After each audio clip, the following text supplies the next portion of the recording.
Bom, eu acho que da melhor maneira para a gente começar, Matheus, e é como você começa no seu livro também, é Uhum. definir o que é o dízimo. Sim. Eu acho que para as pessoas entenderem realmente. A gente sabe que é 10%, mas o que é o dízimo? Então, essa já é uma pergunta difícil, porque se você abre o dicionário ou pergunta para alguém o que é dízimo, a definição que é mais usada é dar a 10ª parte da renda à igreja. Essa é a definição típica, né? Básica, né? Só que se você pega a Bíblia para ler e vai estudar as origens do dízimo, na lei mosaica, Abraão, os patriarcas, você vê que tem uma forma diferente, né? O dízimo é um pouco diferente dessa noção que a gente tem hoje de dar a 10ª parte da renda à igreja. Então a gente precisa analisar a Bíblia para ver da onde a gente está extraindo esse princípio e o que ele significava para aqueles que vão usar isso e praticar isso hoje na igreja e usar isso como uma referência para servir ao corpo de Cristo, saibam aplicar os princípios de acordo com a Bíblia, né? Então assim, a gente primeiro precisa ver se essa definição é de fato bíblica. Se existe em algum lugar na Bíblia dizendo que o dízimo é de fato dar a 10ª parte da renda à igreja. E aí a gente precisa estudar toda a cronologia bíblica, começando com Abraão, que é a primeira vez que aparece o termo dízimo, passando pela lei mosaica e depois entendendo no Novo Testamento se isso é considerado como uma prática cristã ou não.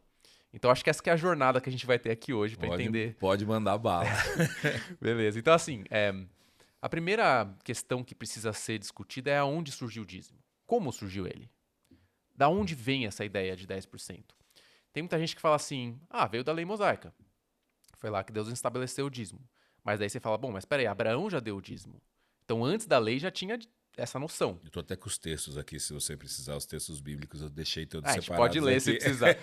Então, assim, se já tinha antes da lei, não foi a lei que estabeleceu. Tá, então foi Abraão a primeira menção bíblica de dízimo. Mas por que Abraão deu o dízimo? Foi ele que criou o dízimo? Foi ele a primeira pessoa no mundo a dar o dízimo? Porque a Bíblia em nenhum momento fala assim que Deus ordenou que ele desse. Isso não está lá. Só simplesmente fala que depois de uma guerra ele deu o dízimo para honrar ao rei sacerdote do Deus Altíssimo, Melquisedeque. É, e aí a questão é então, bom, se não foi Abraão o inventor do dízimo, aonde surgiu essa ideia? E aí se você vai analisar a história, e esse livro do dízimo eu tenho mais de 300 fontes, então eu estudei muito, estudei 3 anos para chegar em entender o que é falado na história cristã. Não o que eu falo. O que eu falo, sinceramente, não importa tanto assim. O que mais importa é a gente entender é, quais são as visões cristãs ao longo da história, o que disse Lutero, o que disse Calvino, o que disse John Wesley, Agostinho, Charles Spurgeon, o que esses caras ensinaram ao longo da história sobre dízimo. E o que eu vi quanto à origem é que tem duas visões possíveis. Uma é que surge do coração de Deus.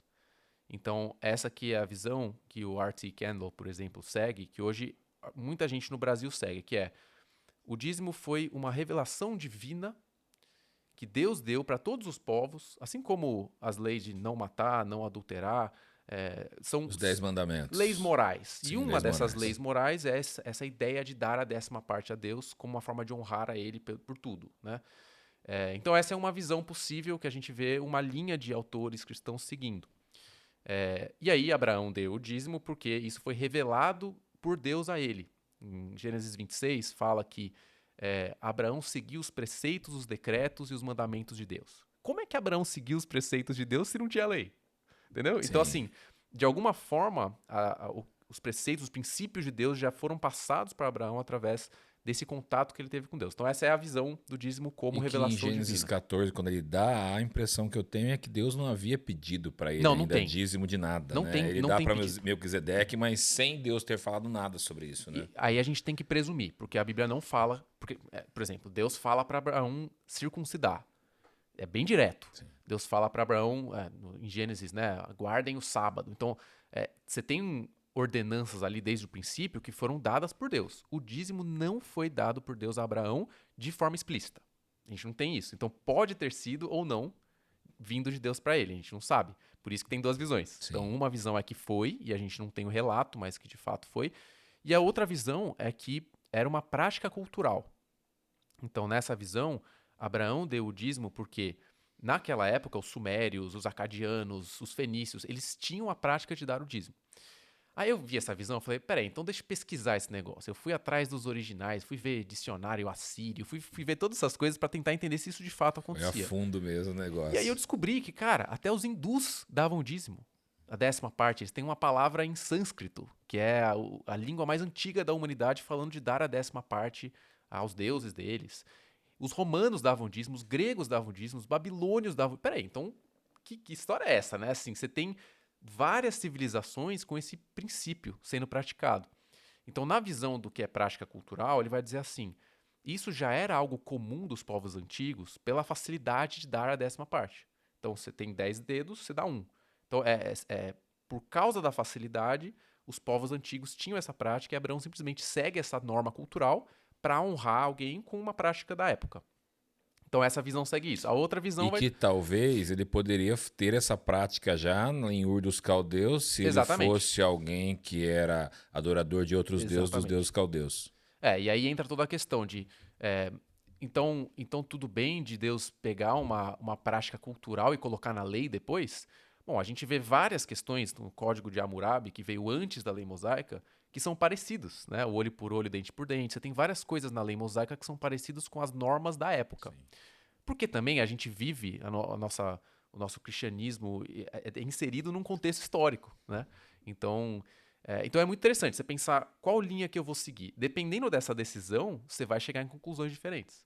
Então você pode chegar, se você segue a da prática cultural, que como era algo culturalmente feito por Abraão e a lei mosaica já terminou, então eu não tenho que dar o dízimo hoje. O que eu tenho é que ser generoso, eu tenho que seguir os princípios do Novo Testamento, que é ser generoso com regularidade, com fidelidade, é honrar os líderes, é cuidar dos pobres, necessitados. Então tá tudo ali no Novo Testamento. Não é que eu vou deixar de ser Não generoso. quer dizer que ficou mais fácil, Não, ficou não. mais De difícil. nenhuma forma ficou mais fácil, né? Mas aí do outro lado, os que seguem essa ideia que é uma revelação divina vão continuar com essa prática, ainda que a lei já tenha sido suplantada pela nova aliança. Então, as pessoas que seguem como revelação divina vão dizer, aquele lá vai falar assim, acabou a lei. Esse aqui vai dizer, mas não importa que acabou a lei, veio antes da lei. Aí fica nesse debate eterno, entendeu? Sim. Por quê? Porque isso depende da visão sobre a raiz do dízimo. Agora, essa discussão é limitada, porque a gente precisa entender como que Deus instituiu o dízimo na lei mosaica. Porque, beleza, antes não foi instituído, ou foi ou não foi, a gente não sabe, mas na lei foi. Então, se na lei mosaica foi instituído o dízimo por Deus, em Êxodo fala que a lei foi escrita pelo dedo de Deus. Sim. Então é uma coisa muito séria. Tá bom, foi para um povo específico em uma época específica. Para a gente não vigora a lei de Moisés. Mas se foi feito de Deus para aquele povo, a gente tem que olhar para a lei e falar o que a lei ensina a gente para a gente captar esses princípios do que Deus ensinou aquele povo. Então, a gente tem que aprofundar na lei. Sim. Então, se eu puder, já sigo direto para a lei. Manda Se não tiver bala. dúvida sobre Não, eu vou Abraão e tal. perguntando. É a única coisa só que Abraão tem essa prática e depois em Gênesis 28, Jacó também tem a mesma prática, né? Agora, Jacó é um pouco mais complexo que Abraão, porque a Bíblia não fala que ele de fato deu o dízimo. Fala que ele se compromete a dar. Sim, faz um voto. E o voto, ele vem depois de Deus falar que iria abençoar ele. Sim. Deus fala assim, eu vou te abençoar, eu vou te levar. Daí ele fala assim, se você fizer isso, eu te darei o dízimo. Foi uma reação a uma palavra de Deus. E como a gente vê na história de Jacó, ele tem esse negócio de barganha, ele Sim. tem esse negócio que ele... Então, é um pouco delicado usar o exemplo de Jacó pra gente não achar que se Deus me abençoar, eu vou dar o dízimo. Sim. Eu entendo que essa não é a lógica cristã. É o contrário. A lógica cristã é o que Jesus fala, dê sem esperar nada em troca. Sim. Então, é um pouco perigoso usar Jacó como referência para cristãos hoje, mas é importante saber que ele também tinha isso na cabeça dele. Por que ele tinha isso na cabeça dele? Ou porque era uma prática cultural, ou porque era uma revelação divina que Sim. Abraão ensinou ele, falando que era importante fazer isso.